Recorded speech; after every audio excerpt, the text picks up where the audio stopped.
saudara, bahwa kita minta Roh Kudus itu mengalir, kemudian memulihkan kita. Yang mau dipulihkan itu apanya?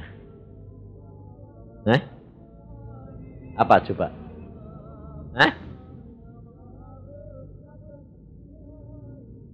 Yang mau dipulihkan itu apa? Kamu kepengen yang dipulihkan itu apanya? Ya bilang karakternya, ya dah. Nah, setiap orang itu punya masalah.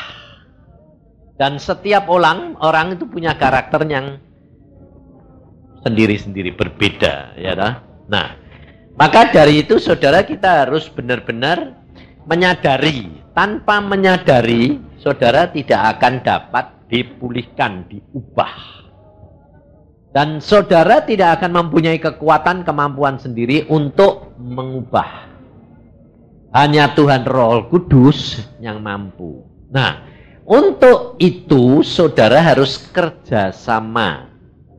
Nah, kerjasama dengan Roh Kudus itu dibutuhkan kesadaran dan kerendahan hati dan kelemah lembutan.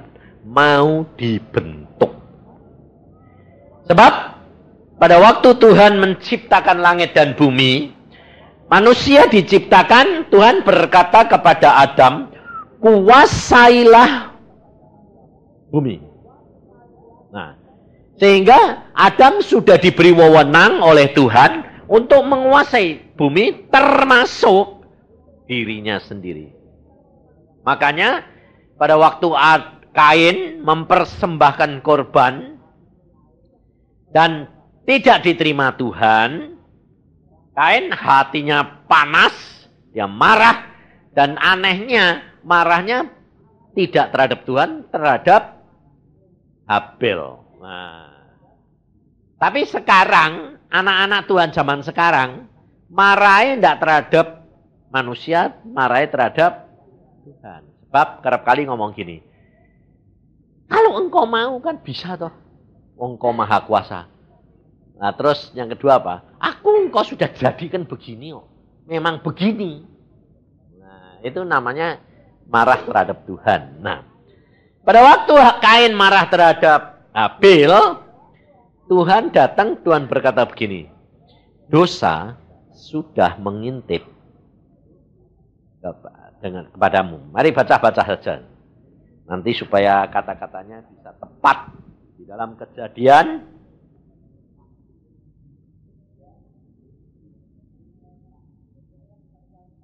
Kejadian pasal 4 ayat yang ke-7.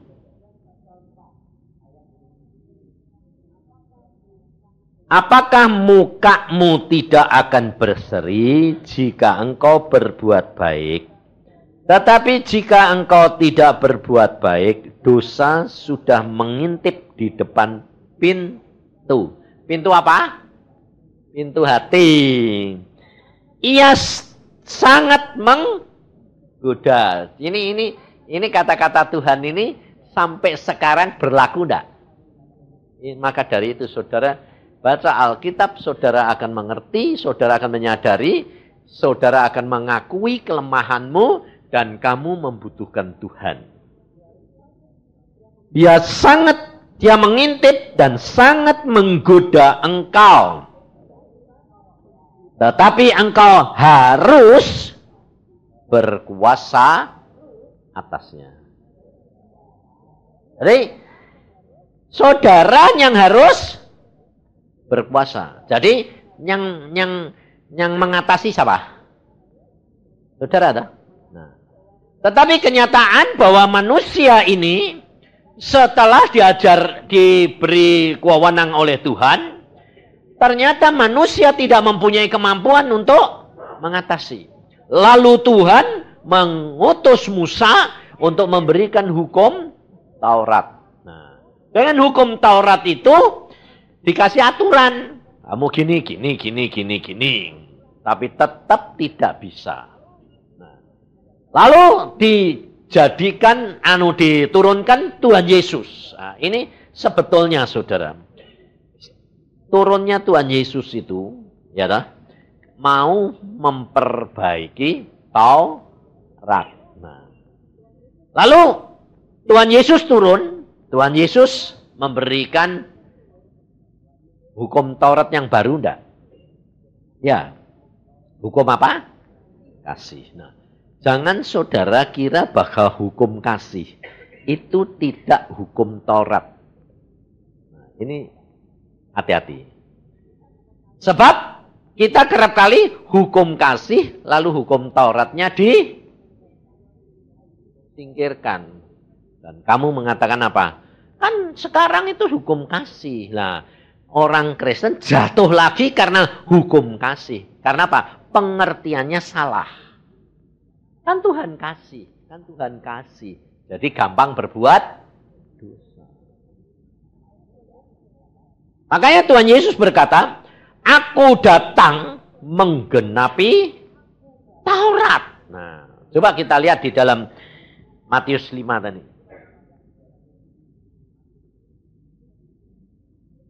Kita harus belajar benar-benar supaya kita mempunyai kemampuan dan kekuatan untuk mengatasi dosa itu.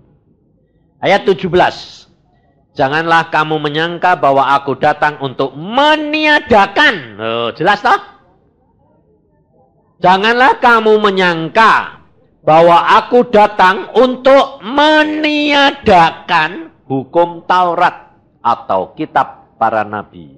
Aku datang bukan untuk meniadakannya, melainkan untuk menggenapinya. Lalu, karena aku berkata kepadamu, sesungguhnya selama belum lenyap langit dan bumi ini, satu iota atau satu titik pun tidak akan ditiadakan dari hukum Taurat. Sebelum semuanya terjadi. Nah, maka dari itu, perhatiin lagi selanjutnya. Karena itu siapa yang meniadakan salah satu perintah hukum Taurat sekalipun yang paling kecil dan mengajarkannya demikian kepada orang lain, ia akan menduduki tempat yang paling rendah di dalam kerajaan surga.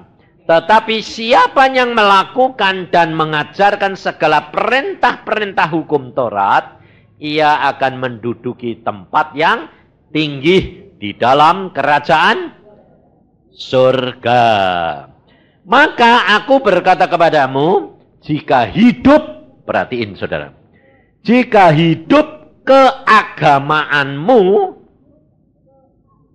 tidak lebih benar dari hidup keagamaan ahli-ahli Taurat dan orang Farisi, sesungguhnya kamu tidak akan masuk ke dalam kerajaan surga. Jadi Tuhan Yesus datang untuk apa?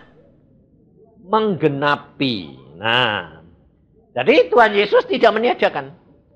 Jadi hukum Taurat itu sampai sekarang tetap berlaku enggak? Berlaku. Saudara tahu? Hanya saudara harus tahu. Sebab nanti kata-kata Rasul Paulus, ada kata-kata Rasul Paulus, hukum Taurat sudah tidak jalan lagi toh. Sebab sudah ada hukum kasih. Nah, maksudnya Rasul Paulus itu bukan meniadakan, bukan. Nah, ini kerap kali salah, makanya Rasul Petrus ngomong, pengajaran tulisannya Paulus itu susah dimengerti. Kalau orang tidak benar-benar, dia bisa terbalik dan akhirnya salah. Maka dari itu, saudara kalau baca Alkitab, jangan niru orang Farisi dan ahli Taurat. Belajar Alkitab tidak bisa pakai akal, tidak sampai. Kenapa? Karena firman Tuhan itu susah dimengerti. Karena kepikiran kita jauh daripada kepikiran Allah. Rencana kita bukan rencananya Allah, jauh sekali. Dan kita tidak bisa menjangkau. Tidak masuk akal. Kenapa? Karena hikmat Allah itu satu kebodohan bagi manusia. Hikmat manusia satu kebodohan bagi Allah. Karena gara-gara manusia itu makan buah pohon pengetahuan itu loh. gara-gara itu sehingga kita semua ini susahnya luar biasa untuk mengerti Allah. Maka dari itu kita harus belajar benar-benar, saudara. Hukum kasih. Itu kan berapa? 2 toh? Kasih Allah dan kasih sesama manusia. Itu sebetulnya itu ringkasan daripada hukum Taurat. Hukum Taurat itu 1 sampai 5 itu atau 6 itu adalah tentang Allah, mengasihi Allah. Tapi hukum Taurat yang bawah itu tentang hal sesama manusia. Jadi sebetulnya itu ringkasan, saudara. Nah, sekarang apa bedanya? Karena Tuhan Yesus datang menggenepi hukum Taurat. Nah, setelah hukum Taurat itu digenepi sama Tuhan, dia yang berhak punya jalan masuk ke surga. Makanya dia berkata, akulah jalan kebenaran dan hidup. Tidak ada seorang pun yang bisa sampai kepada Bapa kalau tidak melalui aku. Nah, sebetulnya tiap bangsa itu punya hukum Taurat, saudara. Jadi Allah itu adil. Jadi hukum Taurat tidak cuma dikasih orang Yahudi, orang Cina diberi hukum Taurat. Orang Tionghoa itu hukum Tauratnya apa? Kitab Gongcu. Itu hukum Taurat tuh. Orang Jawa dikasih hukum Taurat enggak? Masih. Apa? Joyo-boyo. Itu hukum Taurat tuh. Hukum Tauratnya orang Jawa itu. Kalau kamu baca coba. Di dalam kitab Gongcu dikatakan gini. Aku sendiri mencari belum ketemu kebenaran. Jadi dia ngajarinya baik. Karena kebenarannya belum ketemu. Yesusnya belum datang sih. Dia sendiri sedang mencari kebenaran dan belum ketemu. Lah ya jelas wong Yesus belum datang. Sedang di Joyoboyo dikatakan apa? Jalan ke surga itu sempit. Seperti satu rambut dibelah 7. Siapa yang sanggup? Jadi itu di Joyoboyo juga ditulis toh. Nanti bakal Ratu Adil datang. Loh, sekarang sudah datang belum? Kok jawabannya loro? Sing satu datang, sing satu bilang belum. Ratu Adil sudah datang belum?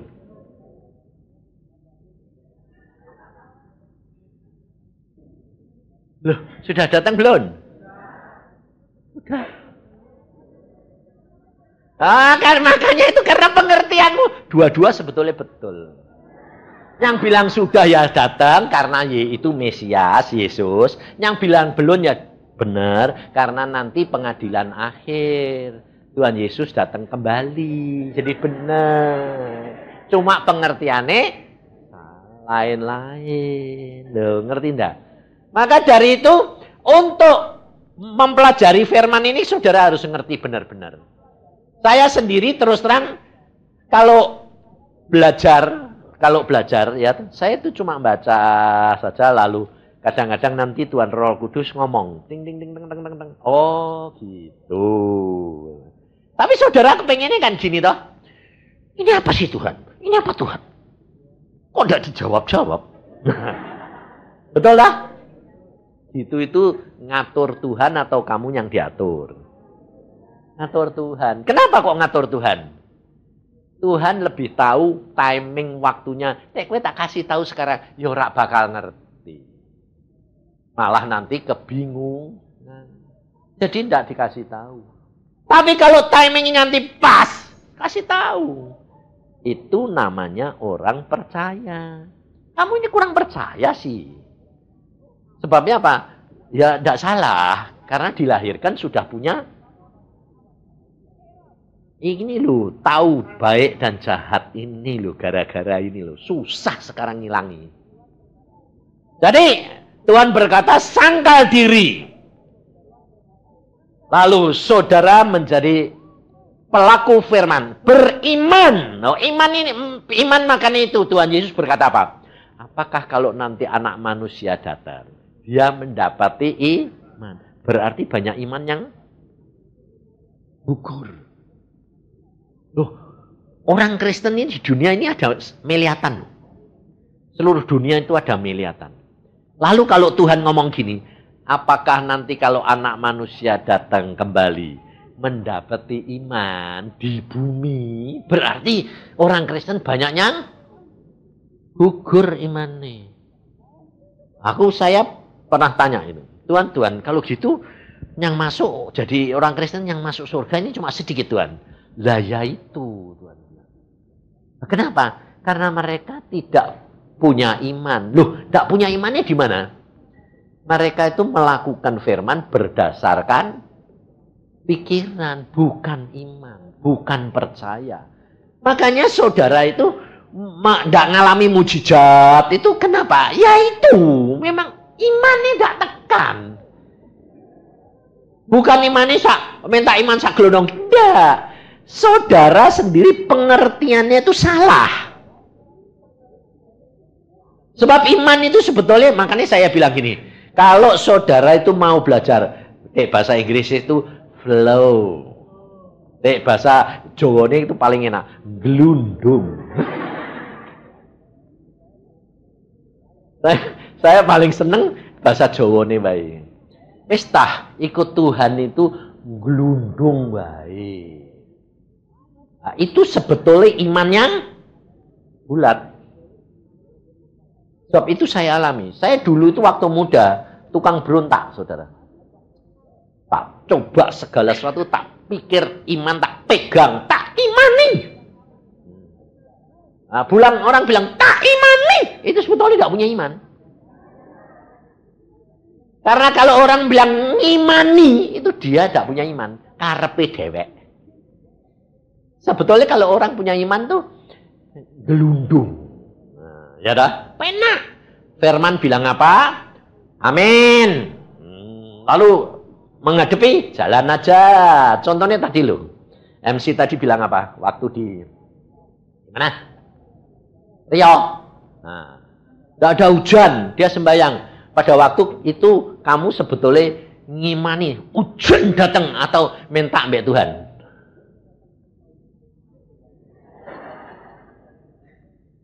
Wani ngimani kowe? Kita hanya sebetulnya minta ambek Bapak, ya toh? Itu tugas kita toh. Dengan iman percaya Bapak yang ngatur semua, dia datang otomatis kok.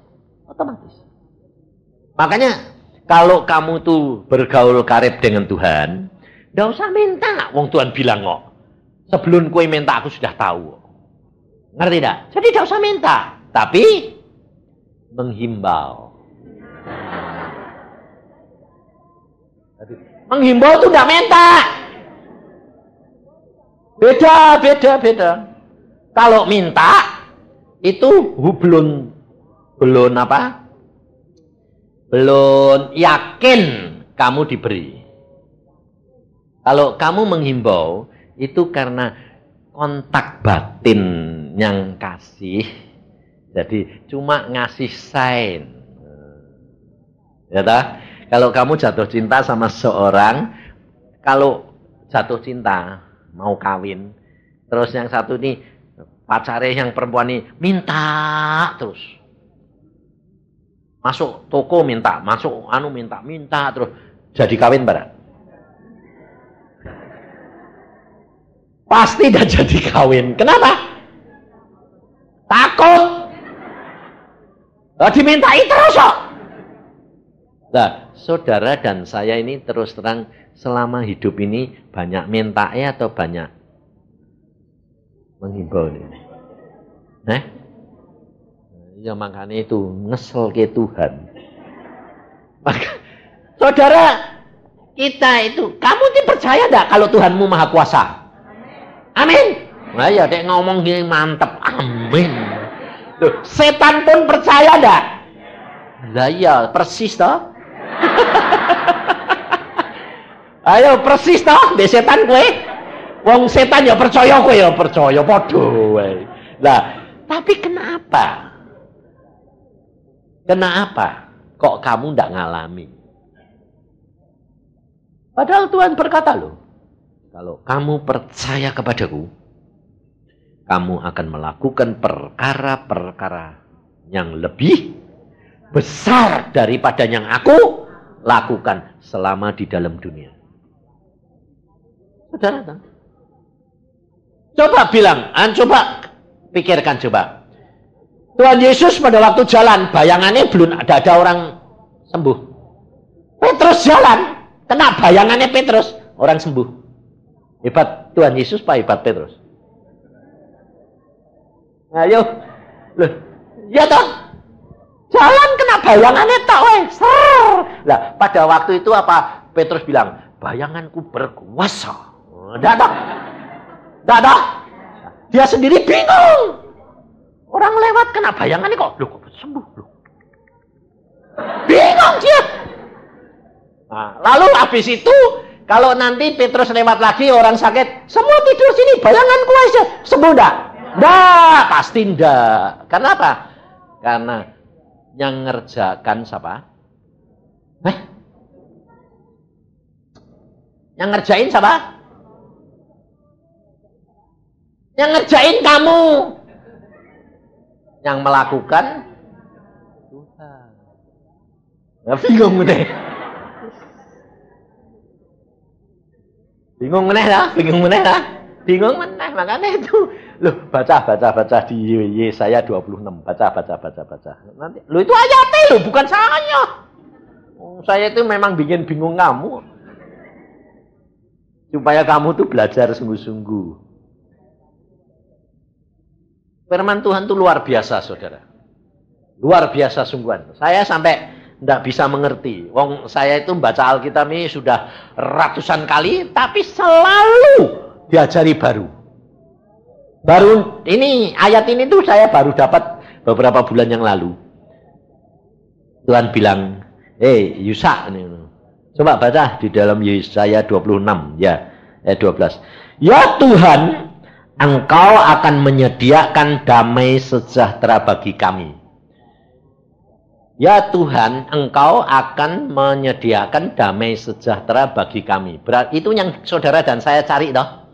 Sepanjang hidup yang kamu carikan damai sejahtera toh.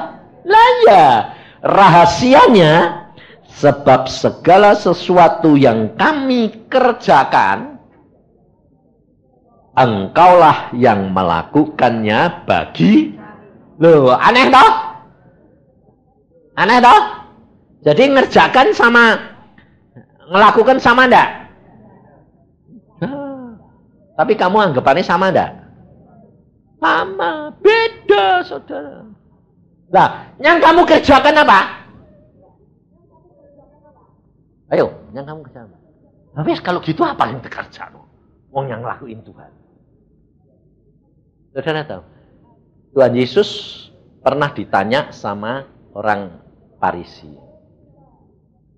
Apa yang harus kita kerjakan untuk mengerjakan? Apa yang harus kita lakukan untuk melakukan pekerjaan Bapa? Ya dah? Apa yang harus kita lakukan untuk mengerjakan pekerjaan Bapa? Yesus berkata, pekerjaan Bapa yang kamu harus lakukan, yaitu percayalah kepadaku. Betul dah, Pak ya? Cuma jangan tanya saya ayatnya Cak Pendeta, mesti ngerti deh. Yang saudara dan saya itu kerjakan apa? Percaya Yesus. Dengan iman itu, maka segala sesuatu Allah akan mengerjakan buat kamu.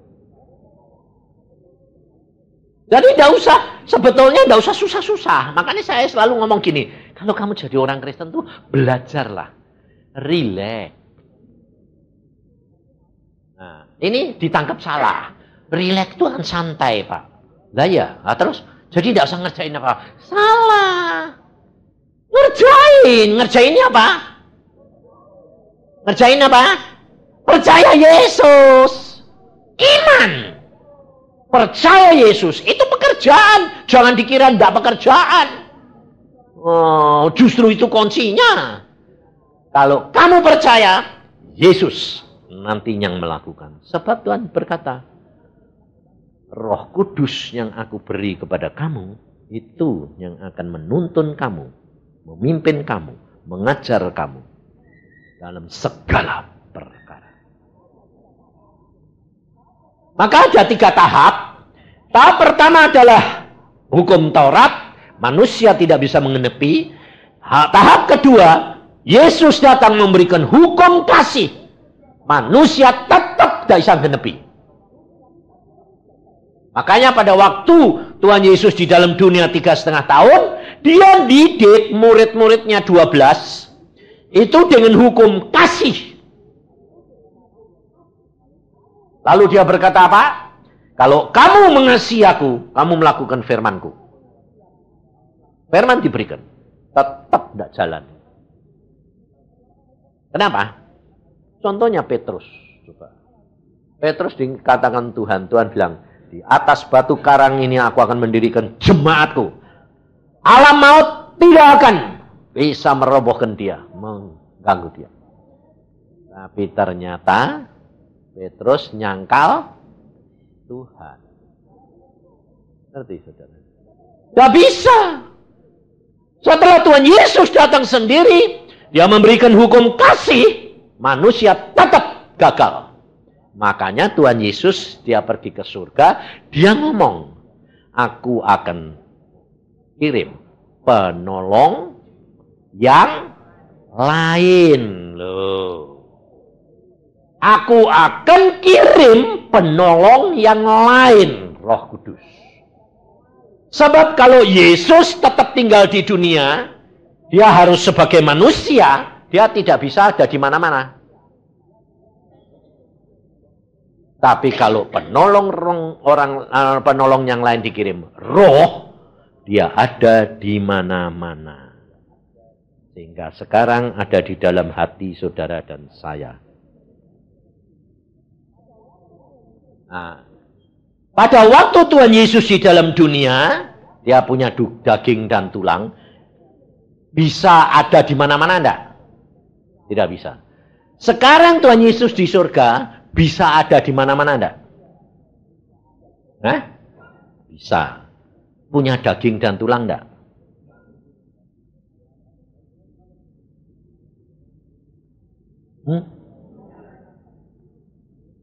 Punya enggak? Punya.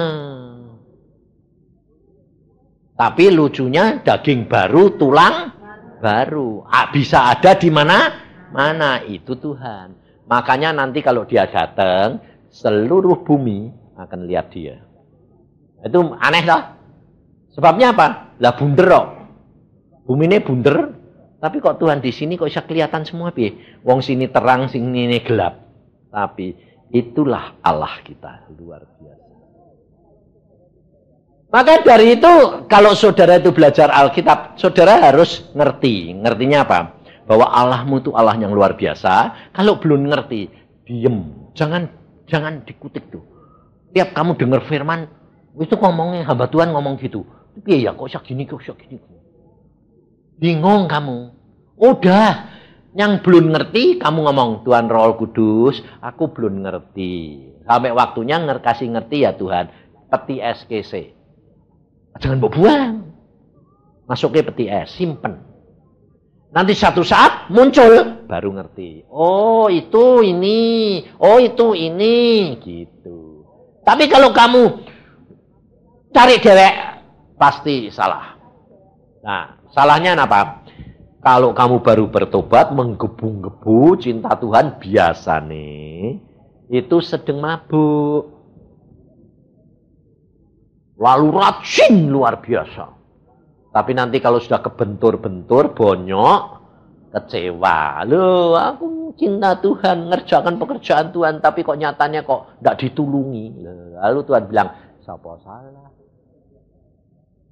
Maka dari itu, saudara, Rasul Paulus pesan, kalau ada orang baru bertobat, baru 2 tahun, setelah 2 tahun baru boleh dikasih pekerjaan pelayanan. Sebelum 2 tahun jangan. Sebab apa? Sebab belum mengenal akan firman. Ya pasti gagal. Nah, Paulus berkata apa? Hukum Taurat sekarang sudah digenepi oleh Yesus, jadi saudara tidak usah genepi lagi. Betul. Tapi yang dimaksud Paulus adalah hukum Taurat secara umum. Yang dimaksud Yesus hukum Taurat secara khusus. Bedanya mana? Umum sama khusus. Makanya Tuhan tadi di dalam Matius 5 bilang apa? Gak boleh kamu menghilangkan hukum Taurat. Betul. Nah, tapi seolah-olah ini bertentangan antara Paulus sama Tuhan. Nggak. Kalau kamu ngerti, enggak. Dulunya saya terus terang gak buat bantah-bantahan sama Tuhan Yesus. Waktu saya baca, loh Tuhan ini enggak cocok ini. Bantah-bantah ini sini bilang sudah digenepi jadi tidak usah ngelakuin. Yang sini bilang engkau tidak boleh hilang. Satu titik ya tidak bisa. Kalau tidak dilakuin, nanti kita di surga paling rendah lagi. Jadi halaman. Tidak bisa di tingkat tinggi. Tuhan bilang, kamu harus ngerti maksudnya Paulus itu secara umum. Jadi secara umum itu begini. Jangan kamu ingin akan apa umpamanya yang terakhir apa? Jangan kamu ingin akan istri orang. Ya toh? Rumah maupun benda apa yang dia punya. Nah, itu secara umum yang kamu ingin itu ukurannya yang Allah berkata, jangan kamu ingin istri orang itu secara umum itu semua orang dituntut. Nah, saudara harus genepi sebatas yang Allah mau. Tapi kalau hukum tok kasih yang baru, ini tetap jalan. Jangan kamu ingin istri orang. Ya dah. Nah, tetapi berlaku sendiri-sendiri. Pribadi-pribadi. Contohnya gini. Kamu ingin apa umpamanya? Rumah orang itu. Nah, itu boleh enggak? Enggak boleh dah. Enggak boleh dah. Enggak boleh dah. Enggak boleh. Tapi kalau secara umum rumah itu, kamu juga dituntut rumah itu toh. Tapi kalau secara khusus itu bukan rumah itu. Ukurannya rumah dewek-dewek. Sing miskin ukurannya rumah cilik, sing kaya ukurannya gede. Ngerti? Ini rada bingung tuh. Iya, carane ngatur ya. Sekarang gini saja. Kalau hukum Taurat itu secara umum, itu umpamanya satu, itu ada kotae sak gini. Saudara harus genepi kotak itu. Tidak bisa menuhi, ya tidak masuk surga. Tapi kalau buat nanti hukum kasih, itu hukum Taurat jadi khusus.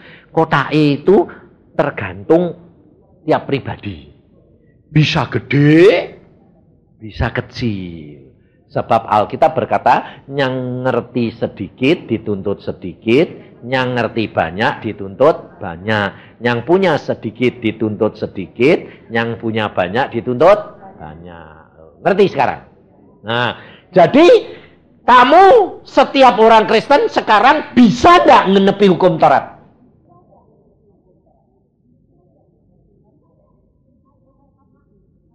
Bisa enggak? Kalau secara umum, enggak bisa. Kalau secara khusus, bisa enggak? Bisa.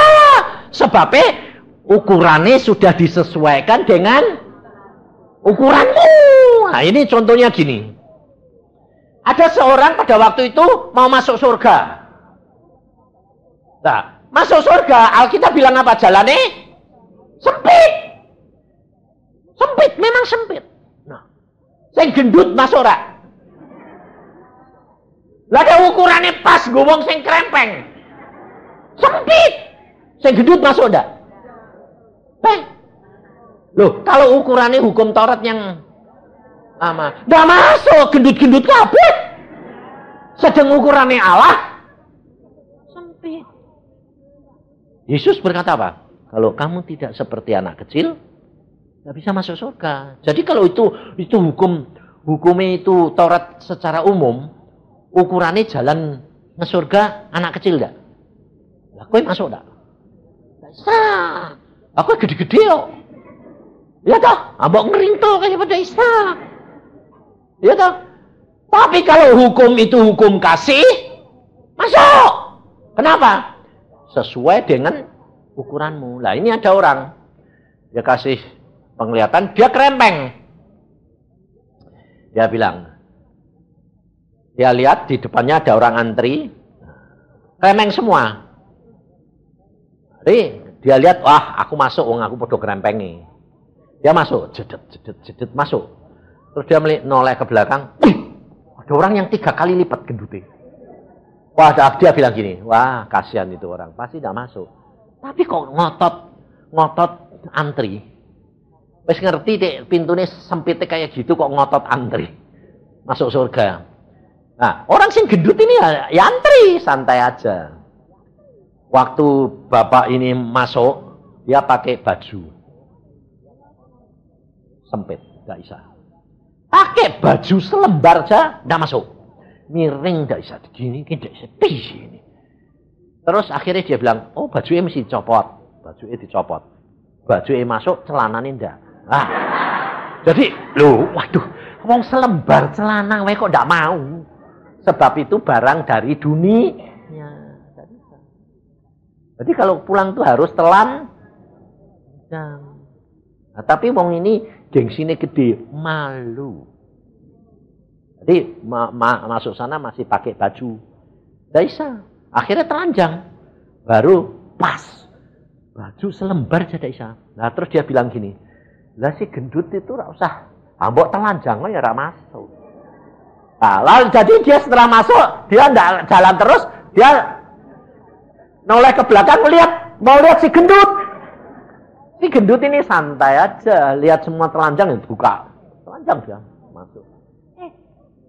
Pintu ini melar. Persis si gendut. Mak bleng lho. Kok kau bisa melar mingkuk? Nah, ngerti tak? Setiap orang diukur menurut diri sendiri. Nah, ngerti. Itu keadilan Allahnya di situ. Nah, waktu Tuhan Yesus dia mengatakan, aku beri kepadamu hukum kasih, itu hukum Taurat yang berlaku khusus buat kamu.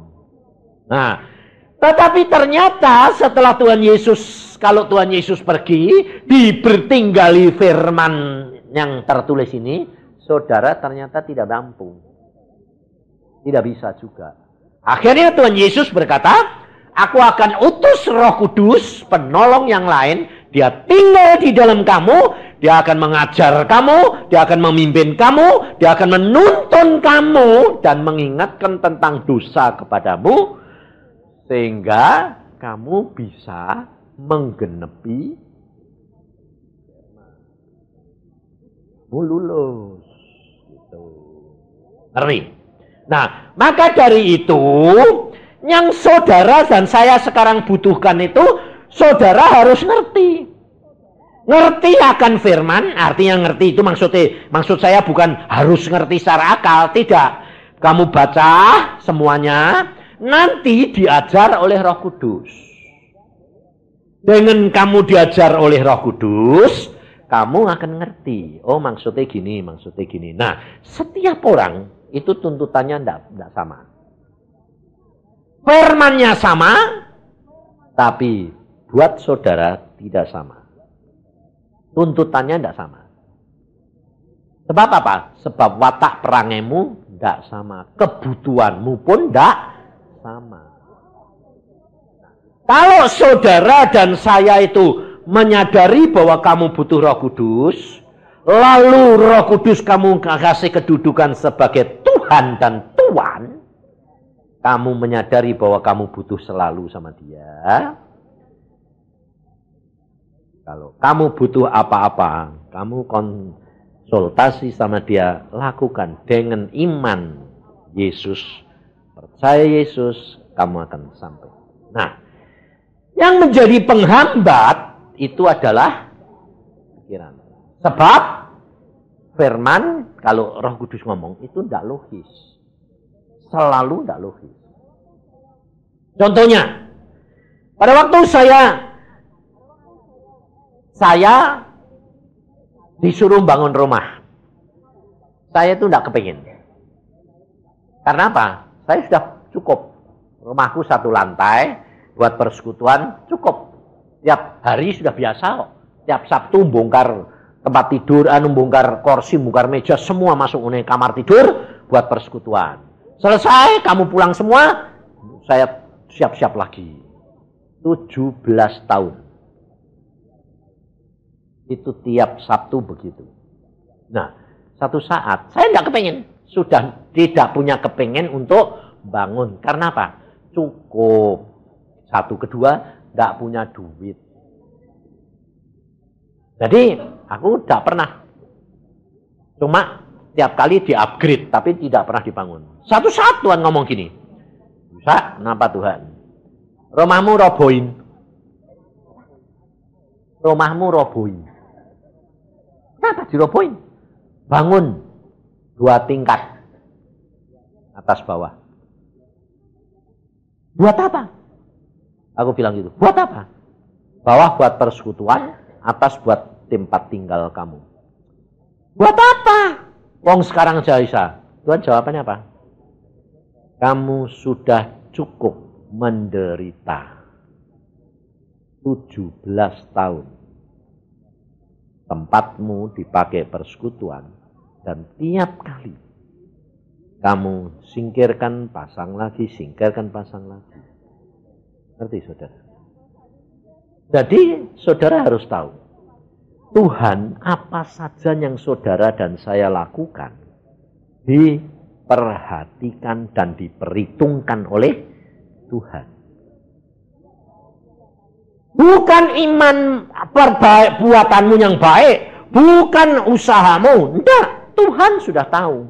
Kalau kamu sudah melakukan itu dengan sukacita, bukan dengan ngomel, bukan dengan gerutu, biarpun itu satu penderitaan, ada waktunya satu saat Tuhan nanti yang mengubah.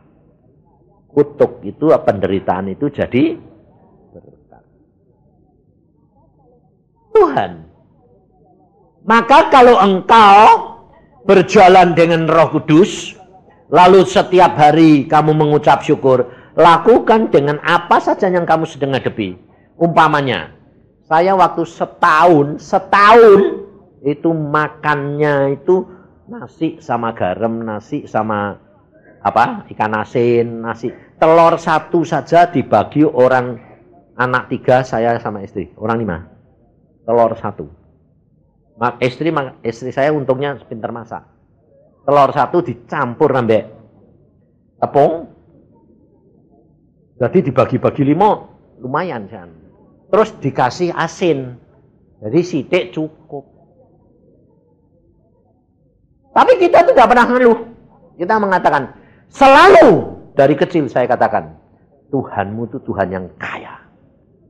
Nah kita kok makannya kok segini Pak. Kita sedang dididik untuk seperti burung. Cukup sacukup mewah.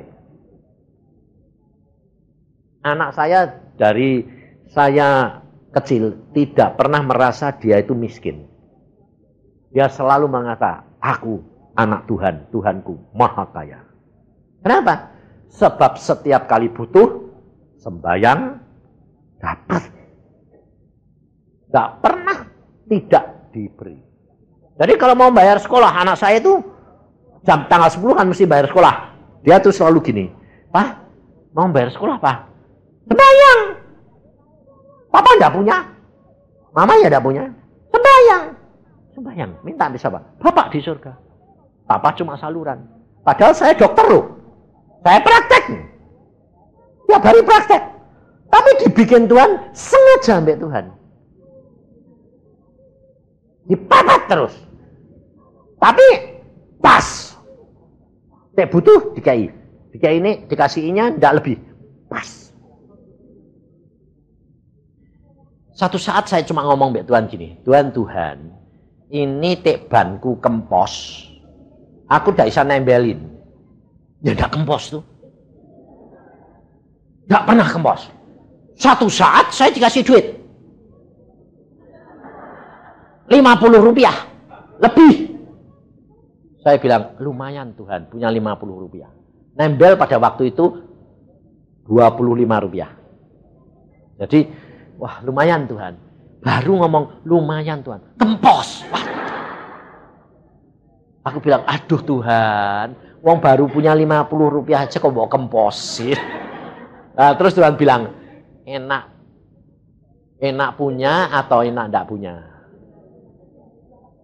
Aku bilang, wis dah lah. Tidak perlu, tidak usah mau kasih, jadi rak kempos-kempos. Coba ya kempos kan, meskipun punya, cari tukang, kan nuntun. Ya setengah mati toh. Lalu HP tidak usah ngantongi duit toh. Tek kempos, radi duit toh, salahmu. Ngerti, saudara? Saya setahun loh, saudara. Setahun, jangan kira. Saya ngalami semua. Makanya saya berani cerita itu karena apa? Sudah ucapkan syukur. Tuhanmu itu Tuhan yang luar biasa. Makanya anak-anak saya bilang, hidup dengan Tuhan, pasti deh. Tapi kalau sudah kita jalani seperti sekarang ini, kalau kita kumpul-kumpul setiap Desember itu saya kumpul dengan anak cucu semua. Rekreasi, hotel gede gitu. Ada keluar negeri, wis lumayan toh. Terus kita ngomongin gini, Papa, hidup Papa itu kok kayak dongeng ya. Nggak punya, tapi kalau butuh ada. Sekarang itu berkelimpahan, bukan pas lagi. Karena Tuhan sudah ngomong, pas, lebih berkelimpahan. Setahun saya lulus, Tuhan bilang, mulai tahun depan kamu punya kelebihan. Dilebihin, berarti bisa beli pakaian. Setahun lulus, Tuhan bilang, nanti bisa lebih rekreasi. Cara didiknya Tuhan tuh gitu, saudara. Makanya aku mengalami semua. Sekarang, sudah berkelimpahan. Kenapa? Sebab beberapa bulan yang lalu Tuhan ngomong sama saya gini, untuk kamu, saya, Yusa, kamu siapa Tuhan? Kamu Yusa. Jadi saya Tuhan ya. Segala sesuatu sudah tersedia bagimu. Enak dah? Sip. Makanya itu saya bilang, saya ngalami semua. Lalu saya tanya sama Tuhan, maksudnya itu piye Tuhan? Masuk kepada perhentian. Jadi, wes penak. Kayak Tuhan bikin dunia itu 6 hari, hari ke-7, wes santai. Maka dari itu saudara, kamu coba perhatiin. Lah, pada waktu saya disuruh bangun, saya bilang sama Tuhan, saya ngomong, nah makanya dari sini itu kamu harus tahu. Pada waktu saya disuruh bongkar, saya apa bilang gini, puji Tuhan. Kalau langsung kue seneng, itu tandanya kamu belum, ngerti enggak? Total. Kenapa? Kamu masih ngarep loh. Coba, kue tak ngarep. Kamu enggak langsung dikasih apa bilang, puji Tuhan, wong seneng setengah mati enggak. Beda toh. Kue ngarep, dikasih sodori langsung apa? Jingklak. Puji Tuhan. Tuh, tahun ini saya ngarep. Nah, Tuhan itu enggak mau gitu. Sampai kamu itu menyerahkan semua dalam tangan Dia, kamu tidak mengharapkan diberi. Itu Tuhan. Jadi, saya waktu bilang, apa Tuhan? Bukan bongkar. Wes tak usah sih Tuhan. Bongkar. Ini perintahku. Waduh, mateng aku. Aku paling takut kalau Dia sudah merintah. Ya wes. Nah terus caranya bagaimana Tuhan wong aku ndak? Kamu kan punya mobil Honda Accord. Dua mobil kan dipakai Tuhan. Ya, kamu mobilmu 2. Yang satu Suzuki Forza. Sudah pakai yang Forza dulu. Ya wes lah, nurut. Bongkar. Saya jual 42,5 juta, saya kasihkan pemborong. Bongkar. Bikin begini.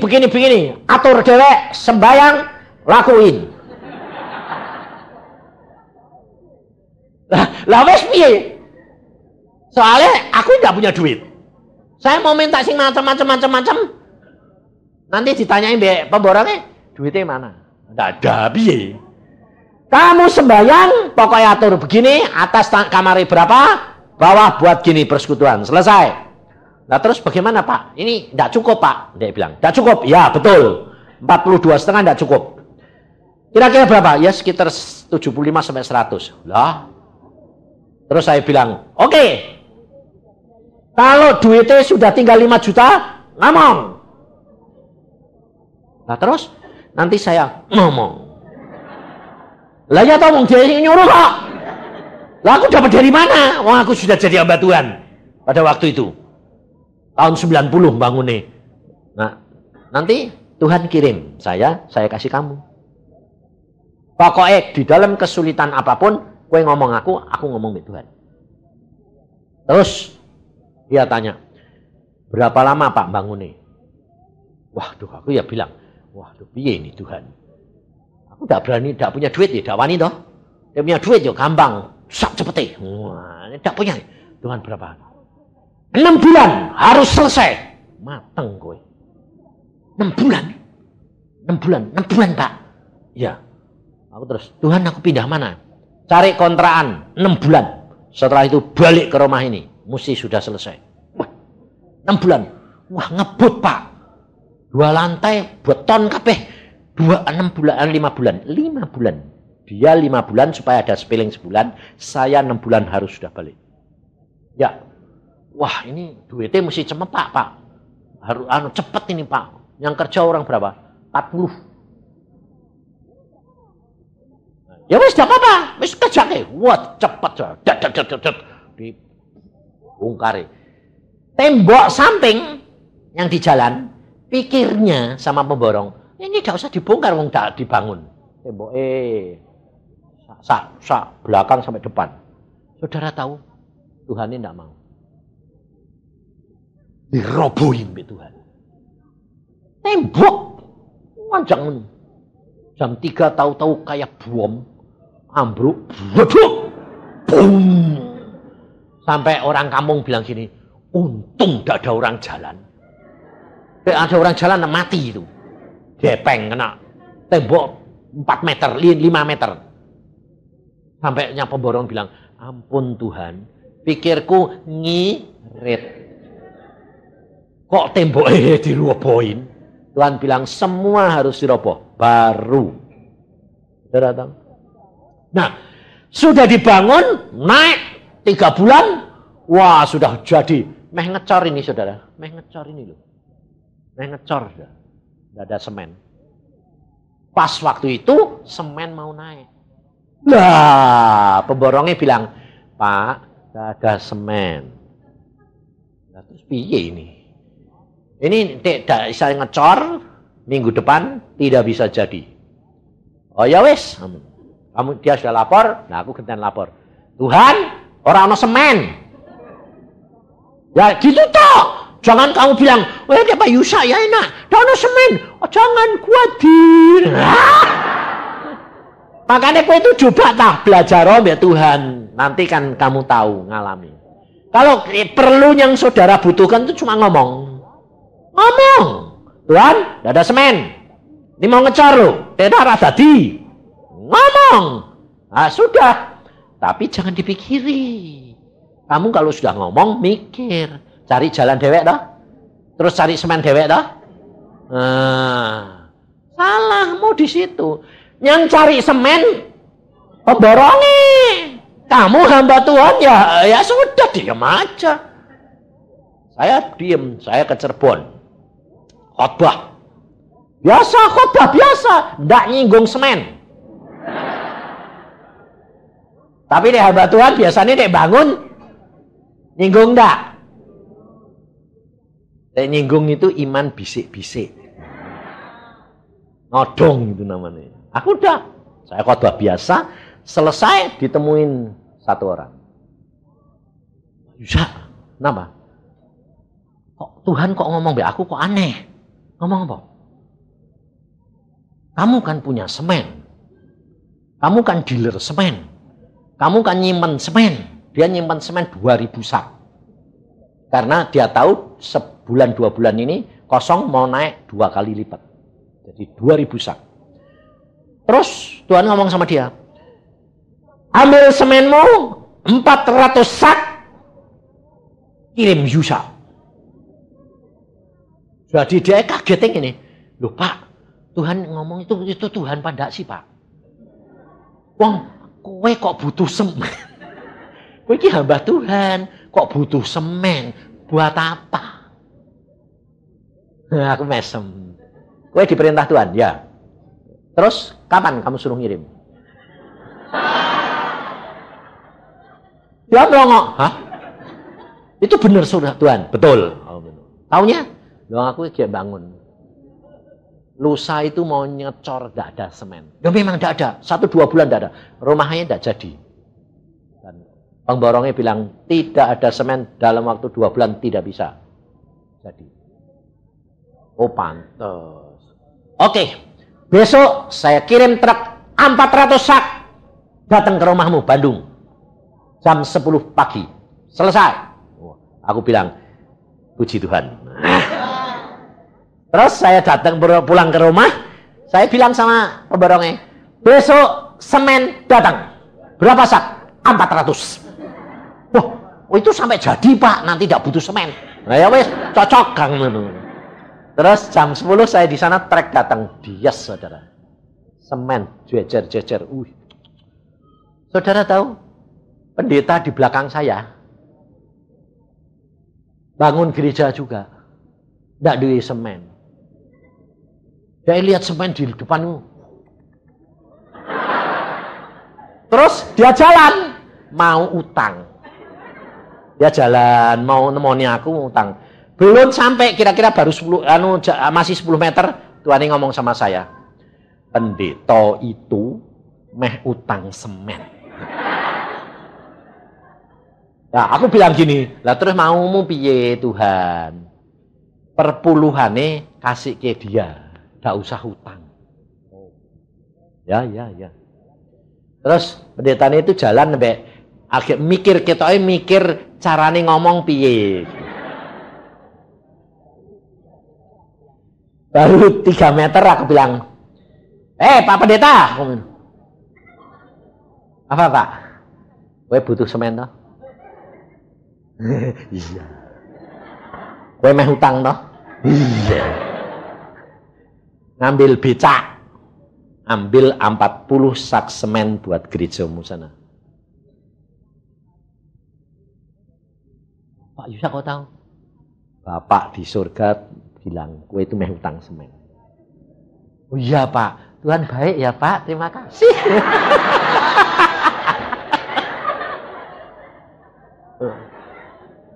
Jadi orang lain ngalami, saudara.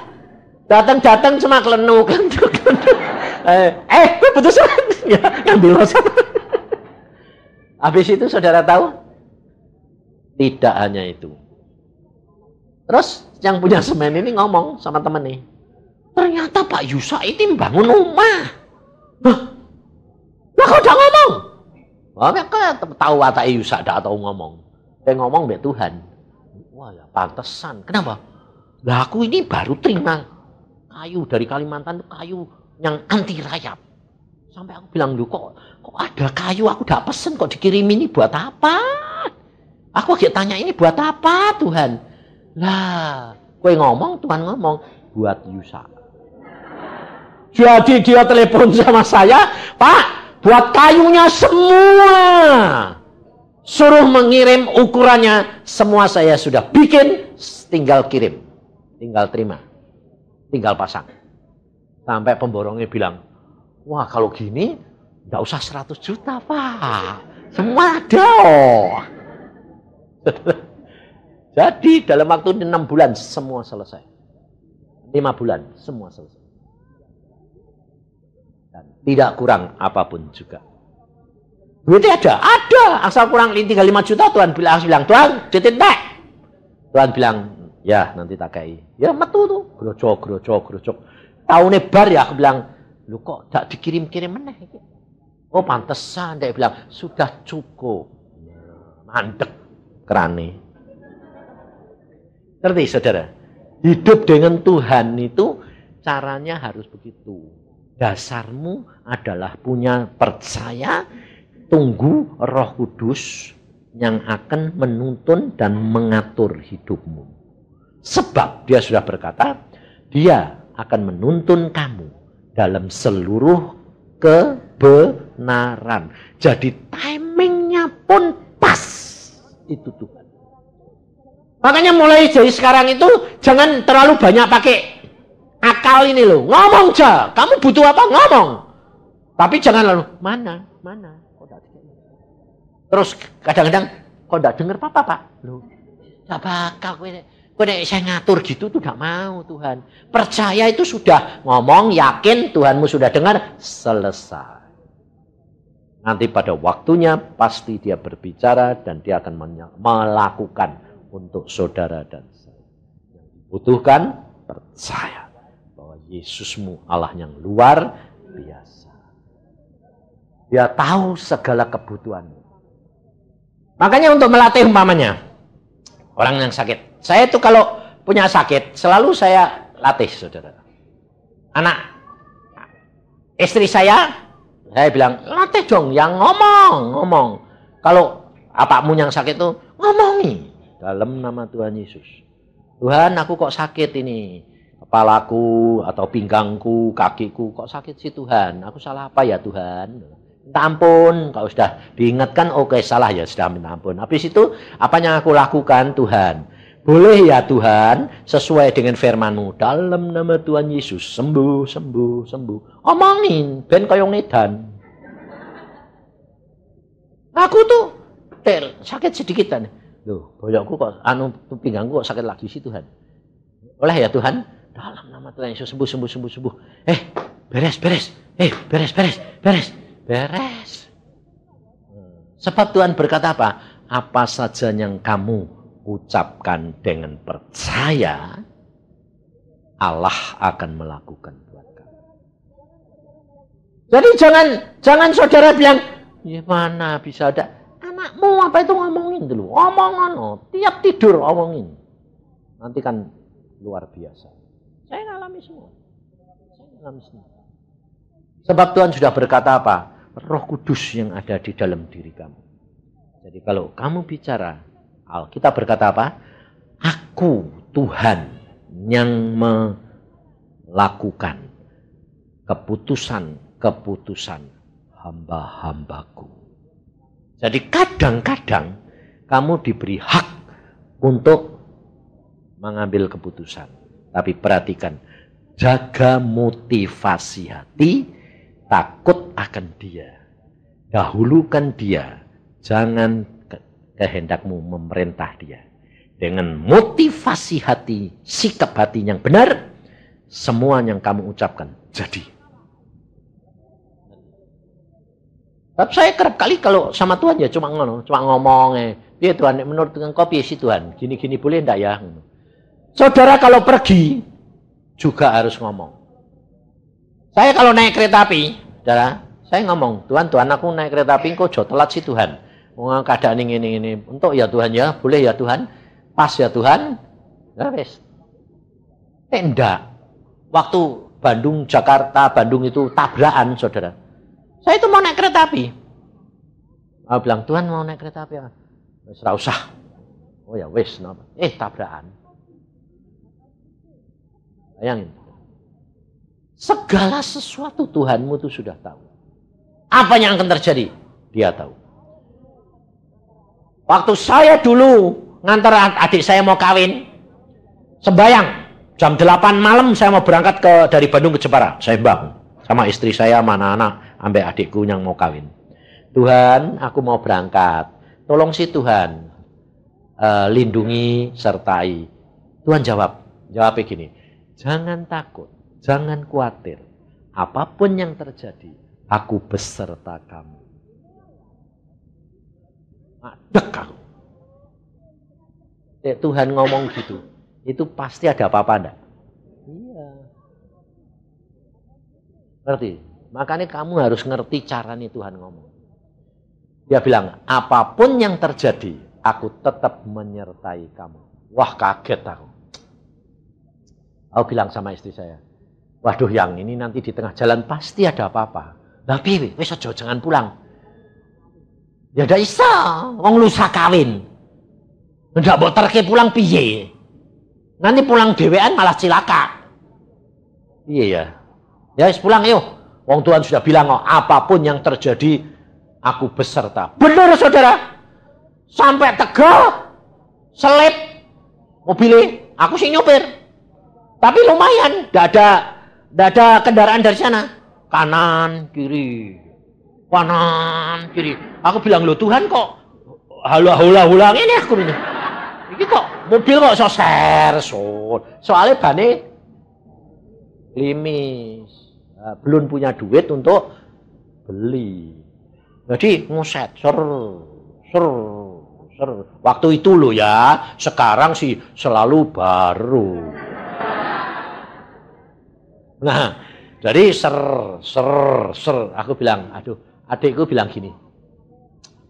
Kak, udah aku sih nyopir. Dia kalau nyopir tuh walus ciami.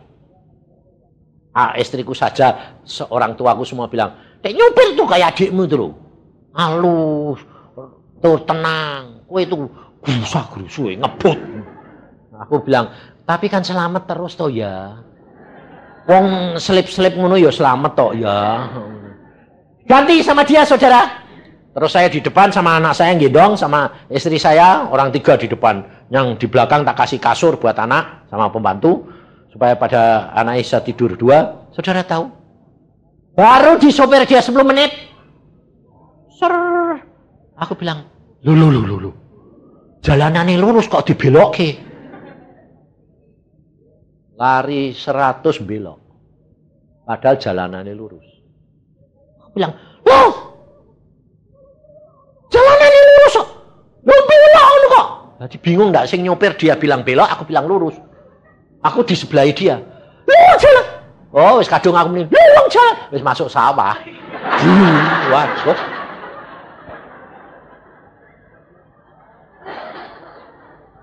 Wes mak masuk sawah bledien. Aduh, aku bilang ini. Sama tiang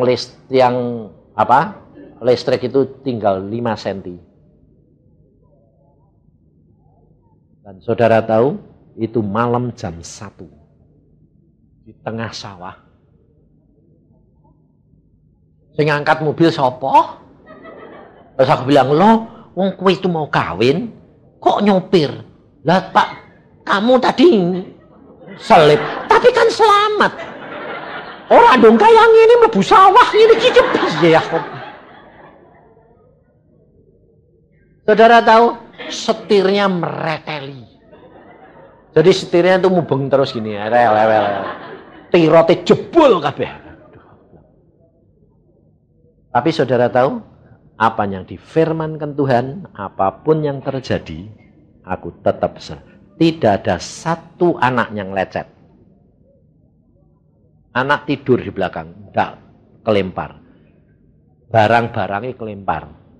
Tapi anaknya tetap tidur. Anak Denny yang masih kecil itu pada waktu tak gendong, merosot. Wah, sing paling ribut Denny. Nangisnya gecak buater-buaternya. Waduh. Aku bilang, enggak apa-apa tapi tahun nang. Ya enggak apa-apa tapi kan kaget. Bayangin saudara, ini tak aku ngalami dewek. Aku makanya gini, oh Tuhan, kau tuh luar biasa. Tapi dek kamu tuh enggak pernah ngalami musibah kayak gitu. Kamu enggak akan lihat kuasa Tuhan. Betul dah? Ya, ucapkan syukur, enggak usah takut. Benar. Saya ngalami dewek. Terus akhirnya Tuhan bilang, aku kan sudah ngomong. Lah kowe ngomong tadi kan apapun yang terjadi. Nah, apapun yang terjadi, jadi kecelakaan sekalipun, aku tetap menyertai kamu. Lah tapi kan tengah malam saat jam 1 kok do sawah ngene iki piye ta? Tapi Tuhan luar biasa, saudara. Di belakang saya ada mobil kosong. Mau berhenti, ngangkut saya, istri, anak-anak, pembantu diangkut. Adikku tak hukum. Karena kue sing marahi, ya kue sing jogo. Jadi tengah malam tak tinggal dewe. Jadi besok pagi baru saya bawa kawat, bawa alat-alat, tak balik ke sana sendiri. Anak, istriku sudah digotong orang. Saudara tahu, orang itu saksi, bukan orang Kristen. Ya saksi. Pak, saya itu aneh hari ini. Saya harus bawa mobil dari Jakarta ke Surabaya. Tapi selalu saya berangkat pagi. Saya tidak mau malam. Tapi untuk hari ini, saya itu ada sesuatu yang maksa saya harus berangkat jam 9 malam. Karena Tuhan tahu bahwa nanti mesti ngangkut aku. Luar biasa, Pak. Lah kenapa kok Anda mau? Tak bisa. Aku sudah mau berangkat batal. Sampai jam 9 berangkat. Aku baru tahu. Oh, suruh nulungin kamu. Habis itu saudara tahu, kenapa kok saya masukin? Lah yang jalan lurus, ini adikku mau kawin. Oh biasa, orang mau kawin begitu. Lalu sebelum nganter istri saya kemana? Ke Samokong, sembayang dulu. Kenapa sembayang dulu? Oh, saya ngucap syukur. Wong ndak kecelakaan. Terima kasih. Nganter kami. Kita tahu? Tuhan itu luar biasa. Tetap apapun yang terjadi, tetap Tuhan peliharakan. Jadi tidak usah takut. Dan untuk ngalami gitu perlunya apa? Supaya kamu belajar takut akan Tuhan. Hidupmu ada di dalam tangan Tuhan. Udah, jangan khawatir. Saya akhirnya besok, saudara tahu, mobil itu tak kawati semua. Tak bawa pulang dari Tegal, dari Pemalang sampai Jepara seharian. Jalannya cuma isane 10. Sebabnya setirnya itu mau muter sedikit aja sampai mau pakai kawat. Aku bilang, Tuhan ini kuat sampai rumah semua mereteli.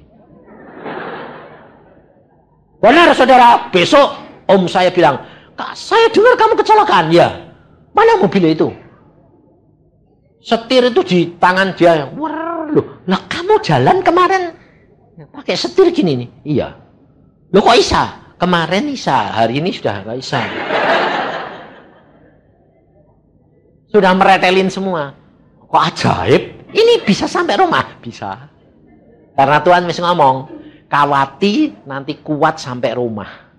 Pas masuk rumah, rotol kabeh. Rodanya itu tidak bisa digerakin, saudara. Rotolin semua. Tidak ngalami sendiri, tidak percaya. Papa saya bilang, kowe kok nekat sih nang? Kok mobil kayak gini kok mau kendarai? Lah wis pakai mobil siapa? Tidak ada, aku bilang gitu. Mesti bawa pulang. Mau mantu kowe, mau mantu piye? Apa dak sudah kawin? Lah kok nekat kowe? Bukan nekat, bersama dengan Yesus.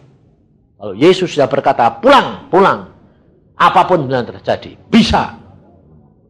Sebab hamba Tuhan ini ngalami, saudara. Tuhan bilang, pulang. Ternyata apa? Sungainya banjir.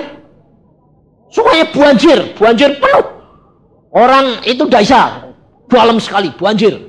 Tapi dia bilang, Tuhan sedang suruh pulang kok. Mesti pulang aku. Terus dia tanya, di daerah mana yang paling dangkal? Orang desa itu bilang, nanti ada jembatan sebelah sana, jembatannya sudah roboh. Sebelah sana itu paling dangkal. Oh ya, dia sampai sana, saudara. Dia nekat saja, karena tidak tahu toh daerah. Nyebrang dia, saudara. Banjir kayak gitu nyebrang. Cuma selutut. Celananya tidak digulung. Pokoknya dia bilang, paling dangkal. Dalamnya kira-kira. Tidak dikasih tahu, kalau kemarau, selutut. Ini musim hujan. Tidak dikasih tahu, kalau musim hujan, 2 meter. Jadi tidak mungkin diseberangi. Tapi tidak dikasih tahu. Tidak dikasih tahu, ya tidak bisa nyebrang. Karena takut toh. Jadi tidak dikasih tahu. Yang paling dangkal situ, nyebrang dia. Benar-benar selutut. Sampai di sana ditanya, "Loh, tadi nyebrang. Airnya seberapa?" Selutut. Mana mungkin? Loh, aku ngalami kok kayak mana mungkin. Lah ini lihat tak gulung nih loh, kan tidak basah toh. Loh, ini musim hujan. Jadi musim hujan apa? 2 meter. Oh yang bener. Balik, bawa bambu. Wah, 2 meter. Loh, lah tadi kok cuma selutut. Karena iman. Karena iman. Ngerti tidak? Loh, saudara tahu? Jadi dia mengerjakan karena iman, ya tahu, percaya, yang ngelakuin sama. Bawahnya dikasih apa? Ya tidak tahu kasih apa. Pokoknya dia jalani persis selutut kok. Dia bilang selutut, aku tidak basah kok. Saudara tahu dia bilang tidak mungkin. Akhirnya dibawa ke sana 2 meter. Jadi mujizat tetap jalan enggak? Bagi Tuhan tidak. Makanya jangan saudara kepingin tahu dulu. Udah tahu, ngeri. Takut. Tidak jadi imanmu anjlok. Lebih baik tidak ngerti. Suruh jalanin aja. Nanti kalau sudah jalan, baru ketahuan. Tidak mungkin. Tapi mungkin. Kalau kamu percaya, Allah yang melakukan. Amin. Mari kita berdoa. Tuhan Yesus, Engkau suruh membangkitkan anak-anak-Mu di tempat ini. Supaya anak-anak-Mu itu percaya bahwa Engkau itu tetap sama dulu, sekarang, dan selamanya. Engkau tidak pernah berubah. Engkau masih sama. Mujizat-Mu tetap terjadi. Hanya firman-Mu yang berkata, Engkau tinggal mengerjakan, percayalah kepadaku, maka aku akan melakukannya semua bagi kamu. Sehingga kamu mendapatkan damai sejahtera yang daripadaku, dan dapat menjadi saksiku di mana kamu berada. Terima kasih Tuhan akan kasih sayang dan setiamu, sehingga membuat kami punya pengharapan dan percaya kepadamu bahwa Engkau Allah yang luar biasa. Hamba-Mu serahkan anak-anak-Mu dalam tangan-Mu. Hanya hamba-Mu mohon belas kasihan-Mu. Buat mereka mampu percaya. Mampu mengerjakan pekerjaan-Mu. Percaya kepadamu. Lain tidak.